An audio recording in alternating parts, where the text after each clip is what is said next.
Effie. Who are you and what do you do? Oh, that's a deep question. I'm Effie Spence. I'm a filmmaker, director, writer, actor, and poet. You're in 2 shows at the LA Fringe. How do Actorholics Anonymous and the Eddies and the Pipers reflect different sides of you? So I think they both really explore the kind of quick dime change mania that I can access as an actor.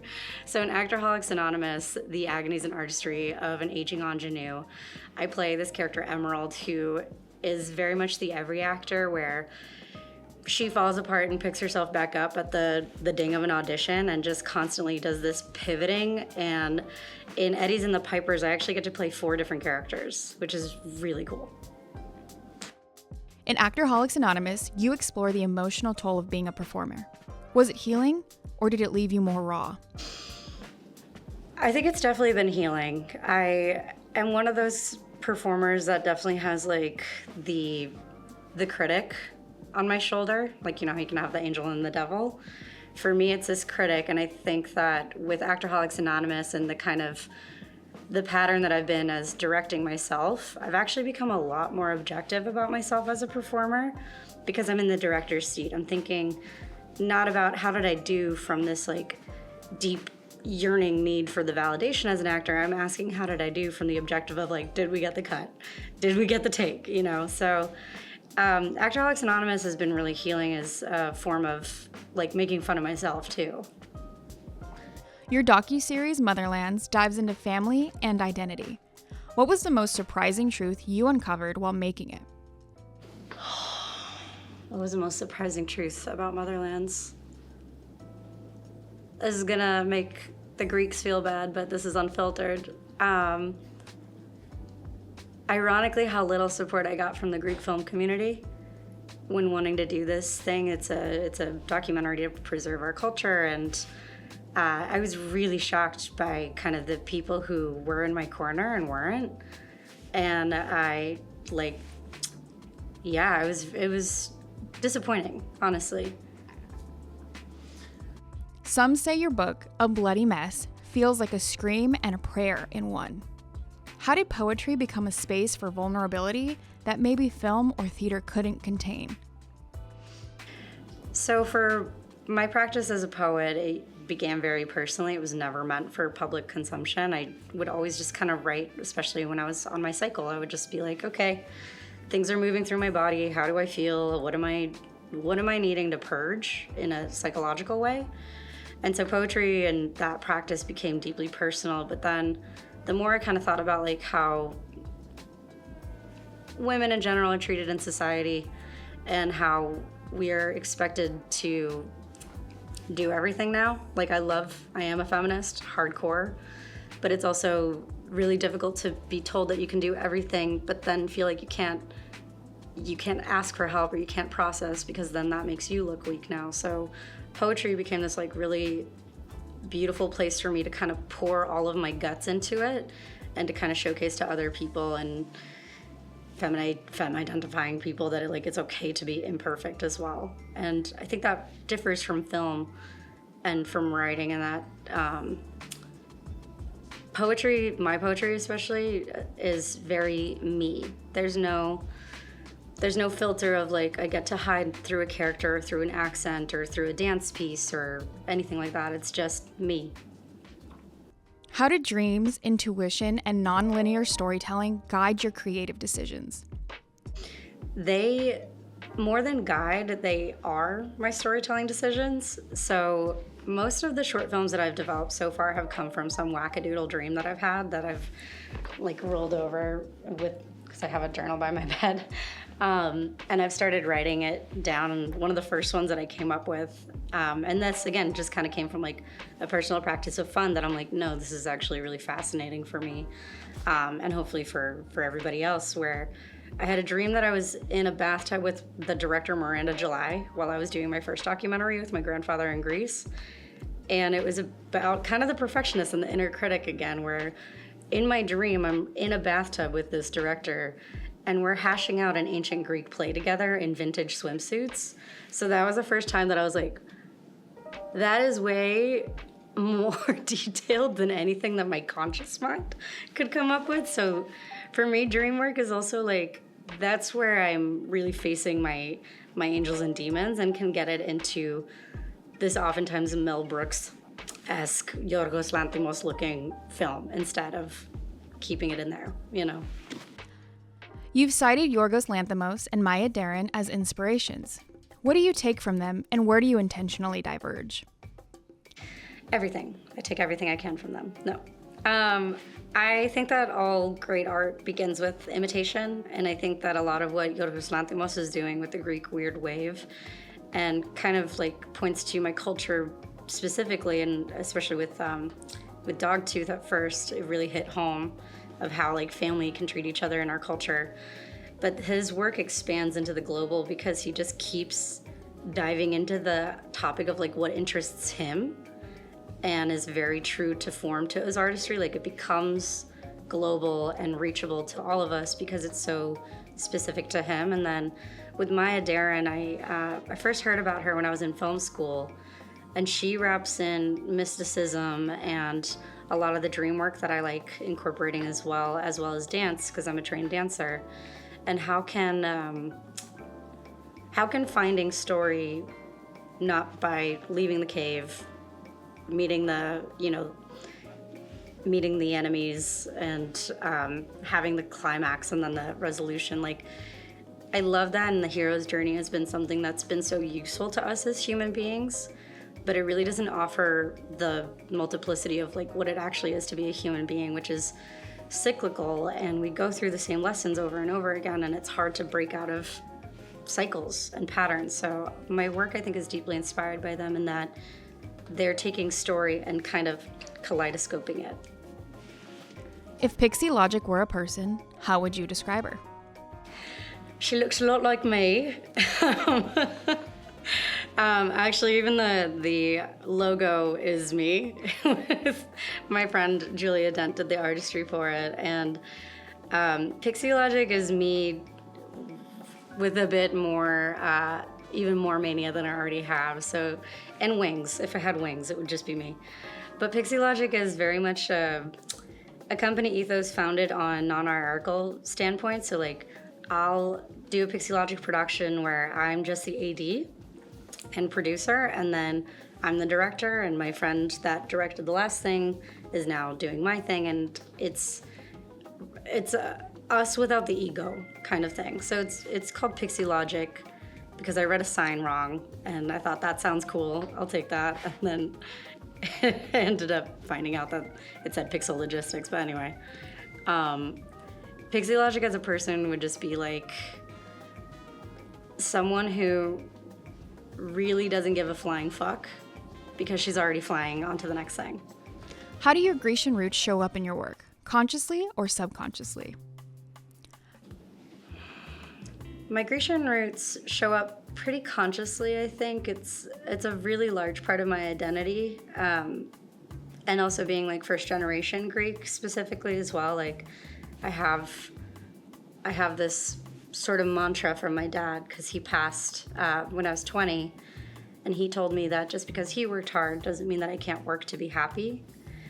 And so with what my parents have sacrificed to get me to where I'm at today, the sort of pride that comes with being Greek, I think, is just all over my work. And the fact that I come from storytellers as well, not just in my family, but throughout the history itself. Like we invented everything. No, I'm just kidding. We have these ancient theaters that people are still performing at. These places where people have told the same stories over and over again for literally thousands of years. So I feel like my Grecian roots come up in not just the aesthetic a lot, but also in the ethos. Like my dad's mantra was, do what makes you happy. Like he told me to do that when I was a kid before he passed. And I think when you go to Greece too, you kind of think of those happy old Greek people. It's because they lead their life with this feeling of joy. Your process includes somatic work. How does being in your body shape what you create? It very much changes the trajectory because again, that inner critic will come through, and then if I don't do somatic work, so that means like dancing or journaling or meditating and sometimes sleeping. Sometimes I'll need to like sleep off an idea. Because I tried doing the War of Art way. I tried doing I'm clocking in every day at 9 o'clock in the morning. I'm a professional. I'm gonna force myself to sit here and type this thing. And that has its value for sure, but coming from doing the somatic stuff is a way into your artistry that is more nurturing, more mothering, for sure. So for example, like when I was having one of my first pre-production meetings for Motherlands, I was really stuck on what order, because again, I'm not working from the hero's journey. I'm working from something more liminal, something not as definable. But how do you translate the undefinable for people in this medium? And so my producer, knowing me, was like, dance out the entire pilot. Where do we begin in Greece? Where do we go? Who are we talking to? So we have a 25-minute video of me that's like the length of what the pilot would be as well, where I'm moving through what we're doing. And then we ended up doing that. Do you think art can be both intuitive and politically potent? Absolutely. I think no matter what, art is politically potent. I think that's the purpose of art, is that we are absorbing what's going on in society and we have to process it. There's no end to that connection. I think when people say like, oh, I don't want to be political, because I personally don't tout a bunch of politics on my page. I do try to just stick to my art, but I'm not in any way, shape, or form claiming that it's art for art's sake. Art is a mirror. It's meant to do that, where we move people forward in some way, where we heal in some way. They're completely intertwined. Which medium, film, theater, or poetry, allows you to most fully express your cultural and feminine identity? Film, theater, or poetry? I think within the feminine, it's hard to distinguish boundaries, is what I'm finding. Like, what I'm coining as a feminine lens is like, you don't need to necessarily identify it as intuitive, so you can feel it. So for me, it's not really like film or poetry or theater is where I feel most feminine. And I don't mean male or female on that. I mean in the sort of receiving of messages and having a bit of the mystic in what I do. They all bleed into each other. Pun on bleed. How do you honor your ancestral or inherited stories while still making something that feels wholly your own? I like the pun on wholly my own, because I feel like what I try to do in my work is really use it as almost a spiritual practice, in that it is carving something out of me, and that I hope to not just heal myself, but others with it, and I have a deep reverence for what I do. And I think that coming from the background and with the ancestors that I do, we have deeply religious people, and I'm not particularly religious. I'm definitely more spiritual, but I think even in what I do, like every project that I have, and this sounds woo-woo, but we're here now, so whatever. I have like a feeling of different deities or energies or archetypes that come through. So that's also kind of where the feminine lens come in, where Motherlands,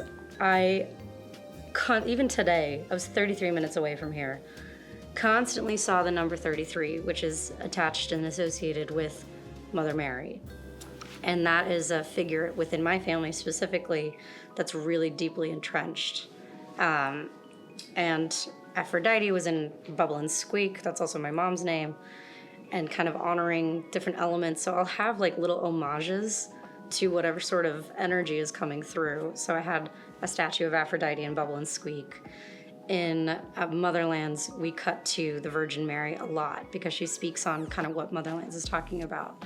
So I think my work, holy, as we said, really incorporates like the matrilineal spiritual messages that have kept the women of my culture strong.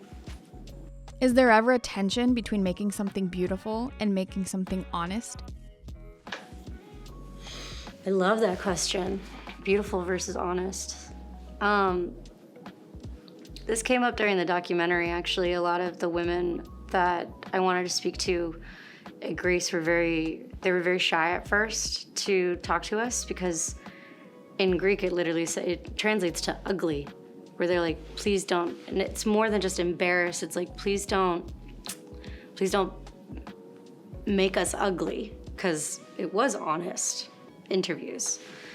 And my oath to them was, I do not want to make you ugly. I want to highlight how beautiful your life is and how beautiful you are.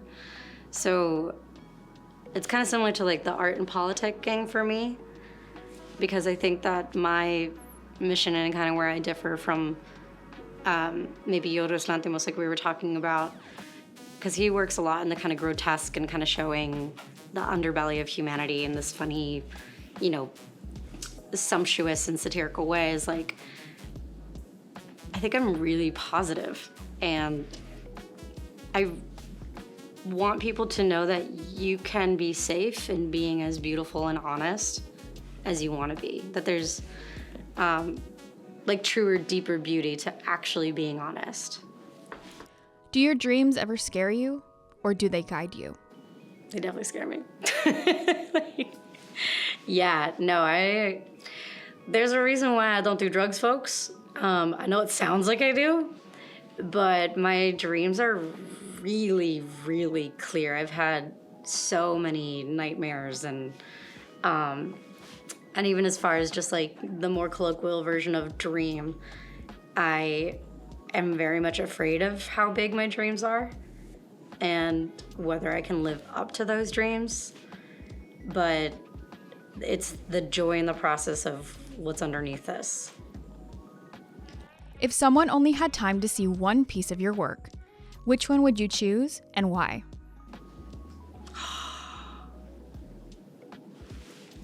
That's hard.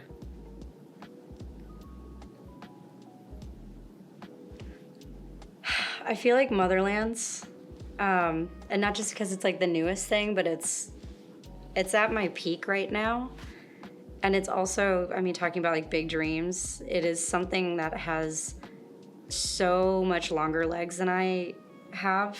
I'm only 5 feet tall. No. No, it feels like such an important work, because it's about a woman going back to her mother's country to rediscover herself through the lens of the women that came before her. And it just feels like the way that I incorporated the poetry, the nonlinear storytelling, the rawness of the women, like, and made it people leaving, the people who have seen it so far, people leaving wanting to call their mom or call their grandma or go back to their home country and reconnect with how to cook. I think that would be the most important one to watch right now. What scares you more, being misunderstood or being fully seen? This is like a therapy session.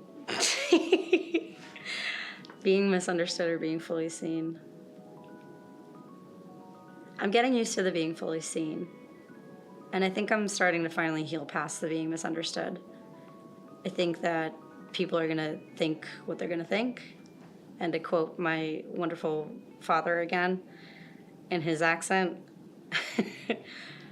he would always give us this advice whenever we were like self-conscious, and he'd go, fuck him.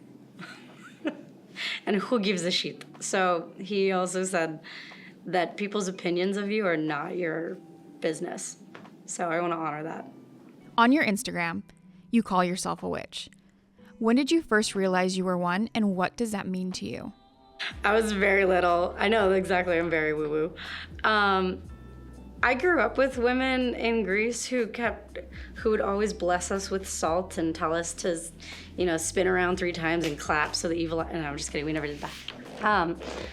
But I was really I was surrounded by the idea of it from very, very young. So honestly, when I was little, I thought that sweet, I'm going to be a witch and a fairy when I grow up, which plot twist, pixie logic, and I identify as a witch. But that's when acting came about, because I was like, okay, this is the next best thing. But I didn't really start claiming the word witch until I learned the history of the word. It was through my first film, Lily White, that I co-directed with my go-to collaborator, Stephanie Rose Law, where we did all this research. We did months of research for this, unbeknownst to anyone, short film that we did that's very art house, and we both were kind of looking at the word witch and the word weird, and where kind of, it seems like in history throughout the past couple thousand years that kind of wherever women gathered or women healed or women had differing opinions, they were relegated either to the sides of society and ostracized or murdered. And so I started claiming the word because for me, being a witch means someone who knows that there is the God within them. And if we do want to let's bring Jesus into this. He's in the room right now. Hello, Jesus. No, just kidding. I'm going to get canceled. That like what Christ consciousness is knowing that we are all the children of God, but more than that, being a witch for me is, and within the work that I want to do and inspire with people, is that like you do create what you want. That is being a witch. It's knowing that you are a part of the natural world, that you are holy in what you do. It definitely makes you act better. How does your witchcraft or spiritual practice show up in your creative process? We touched on it a bit. Like, it's kind of got its hands all over it. Like I said, there's like deities that come in, numerology, symbolism. I've aligned my menstrual cycle with like when I'm doing certain things. Like right now, honestly, I am at the tail end of my cycle. I don't feel great. I don't want to talk right now. But I'm doing it, and I'm tapping into the kind of raw energy of that unfilteredness, which I'm glad that you guys are unfiltered, because I would suck right now on something that was like, be nice. But it's in the intentionality of it. Like whenever I'm cooking is kind of when I bring witchcraft into stuff, where I'm like, okay, I want to, I'm using parsley, and parsley is kind of like money, and I'm weaving this into what I'm eating. And it's just about having really pure intentions that you really follow through with.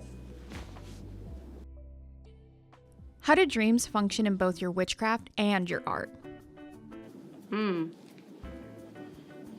How do dreams function in my witchcraft and my art?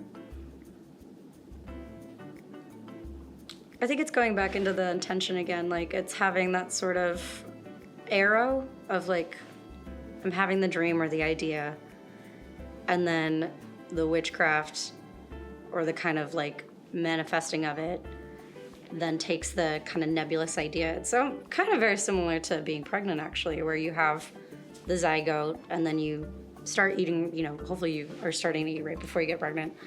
But you do certain things differently when you're pregnant, and you then have this sort of embryonic stage and you start nesting. And so that's kind of like the pre-production and stuff, where like the nesting and the dream work and the kind of witchery of it all is to kind of create this safe nebulous for it, where I can then birth it and make it happen.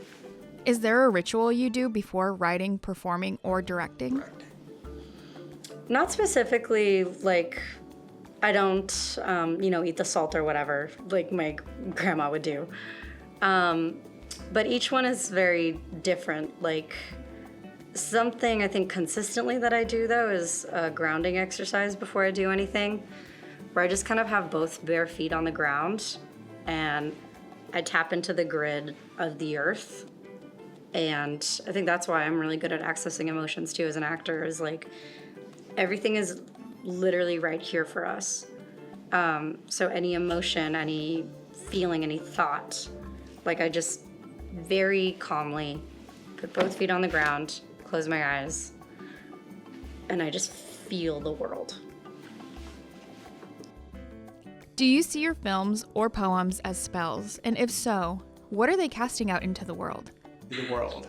I should probably start putting a disclaimer on my stuff, because yes. Yes, the spell that I'm casting for everyone with each thing, with each sort of version of what I do always boils down to one question, I think, which is how do we live well? There's so much suffering in the world. Like, I joke about it in the show, Actorholics Anonymous, where it's like all I want to do is worry about what my next line is. But the spell that I really am praying to cast with every single thing that I work on is to have people ask themselves, how can I live better for myself? Do you face skepticism or misunderstanding about calling yourself a witch, especially in mainstream creative circles? Absolutely. It's almost to the point where, like, I'm glad that we're talking about it because I don't really talk about it. It's just something that's like a part of me, and it's very trendy, you know, on TikTok and everything. And I'm glad because, like, may we rise. You know, we got some sweeping to do. Get your broomsticks, bitches. But like, even one not as fun step back, like directing myself and casting myself as the lead actress, I've already in different film festival circuits by my male peers been called vain or their vanity projects. And that really got me going, where it's like, I'm gonna do this 10 times more now, because we don't do that with Bradley Cooper. We don't say that with other, you know, actor turned directors. And then I also noticed that other actress turned directors don't cast themselves in their movies. They hyper focus on the directing, and I'm very happy for them that they do that. But to me, watching Greta Gerwig not starring in her own stuff, I'm like, why? You're really good at acting. Like, why wouldn't you write yourself a part? So for me, it's like, it's even one step back from like the mainstream being called a witch. It's a woman who casts herself in the lead role is problematic somehow. How do you protect your energy when working in intense or emotionally charged creative spaces? It's who you surround yourself with that really, really matters in this town, I think. I've had many different circles of friends and tribes and groups and stuff, and I've noticed that the more I sort of level up in my career, the more that I do and the more that I kind of step into that power, it really can trigger some people, and that's okay. That's just where they're at.